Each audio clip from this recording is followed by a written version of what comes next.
মাখানোর লড়াই, ট্রফি নিয়ে নাচ, শ্যাম্পেনে গোসল, সাজঘর থেকে হোটেলে ফিরেও উল্লাস শ্রেয়াসদের।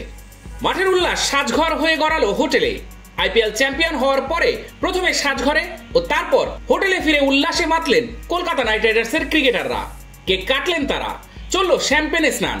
চ্যাম্পিয়ন দলের জন্য চেন্নাইয়ের হোটেলে রাখা হয়েছিল একটি বিশাল কেক। ট্রফি নিয়ে হোটেলে ঢোকেন শ্রেয়াস আয়ার। তিনি প্রথমেই কেকের পাশে গিয়ে ট্রফি রেখে দেন। ক্রিকেটারদের গায়ে চ্যাম্পিয়ন লেখা জার্সি। চারদিকে ভিড় করে দাঁড়িয়েছেন ফটোগ্রাফাররা।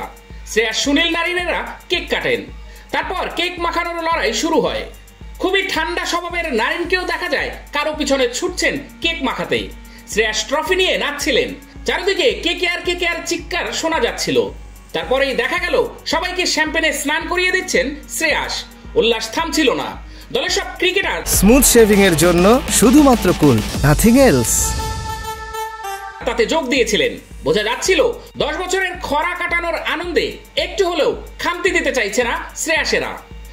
চেটেপুটে সব আনন্দ উপভোগ করে নিতে চাইছেন তারা।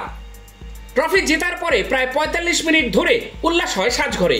রিঙ্কু ভেঙ্কটেশদের দেখা যায় সেলফি তুলতে। মাঠকর্মীদেরও চ্যাম্পিয়ন লেখা টি শার্ট দেন তারা। সাজঘরে ছিলেন শাহরুখ, জুহি চাওলা। গম্ভীরকেও দেখা যায় সপরিবারে ট্রফি হাতে ছবি তুলতে। তখন কিন্তু মুখে হাসি ছিল গম্ভীরের। সাজঘরে বাজছিল পাঞ্জাবি গান। রাত 2টা নাগাদ সাজঘর থেকে বেরিয়ে বাসে ওঠে দল। একেবারে সামনে ট্রফি রাখা হয়। নাচতে নাচতে হোটেলে ফেরেন তারা। ভেঙ্কটেশ আয়ারের ব্যাটে লেগে বল উইকেট রক্ষকের পেছনে চলে যেতেই উচ্ছ্বাস শুরু কলকাতা নাইট শিবিরে। মাঠের মাঝে ভেঙ্কটেশকে জড়িয়ে ধরলেন শ্রেয়াস আয়ার। মাঠে ছুটতে ছুটতে ঢুকে পড়লেন রিঙ্কু সিং, হর্ষিত রানারা। একে অপরের ঘাড়ে উঠে পড়ছিলেন তারা। উচ্ছ্বাসে তেরে ভেসে যাচ্ছেন সাপোর্ট স্টাফেরাও। মাঠে সপরিবারে নেমে পড়লেন বলিউড বাদশা শাহরুখ খানও। মাঠের একদিকে রাখা ছিল আইপিএল ট্রফি, তাতে খোদাই করা হচ্ছিল কেকেআরের নাম। ট্রফি পাওয়ার জন্য তর সইল না শ্রেয়াসদের। চারপাশে দাঁড়িয়ে কাছ থেকে ট্রফি দেখলেন তারা। আরেকটু হলে তুলেই ফেলছিলেন। শ্রেয়াসদের উচ্ছ্বাস বুঝিয়ে দিচ্ছিল এই ট্রফি জেতার গুরুত্ব তাদের কাছে কতটা। চলতি আইপিএলে প্রতিটি ম্যাচের পরে গৌতম গম্ভীরের নাম করেছে ক্রিকেটাররা। দলের সাফল্যে তার কতটা অবদান সেটা জানান তারা। চ্যাম্পিয়ন হওয়ার পরেও সেটা দেখা গেল। গম্ভীরকে জড়িয়ে ধরে কোলে তুলে নিলেন নারিন। কেকেআরের প্রতিটি ম্যাচের পরে মাঠ প্রদর্শন করেন শাহরুখ।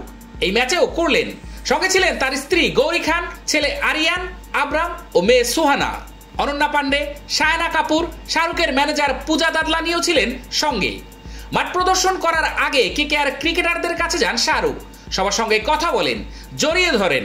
গম্ভীরের কপালে চুমু খান শাহরুখ। ক্রিকেটারদের পাশাপাশি তাদের পরিবারের সঙ্গেও কথা বলেন শাহরুখ। সবার সঙ্গে কথা বলেন। শাহরুখকে কাছে পেয়ে উচ্ছ্বাসিত ছিল তারা। তারপরে মাঠ ঘুরে দর্শকদের ধন্যবাদ দেন শাহরুখ। চেন্নাই ফাইনালে না থাকলেও মাঠ ভর্তি ছিল। খেলা শেষে শাহরুখকে দেখছিলেন দর্শকেরা। তারাও বাদশাকে দেখে হাততালি দেন।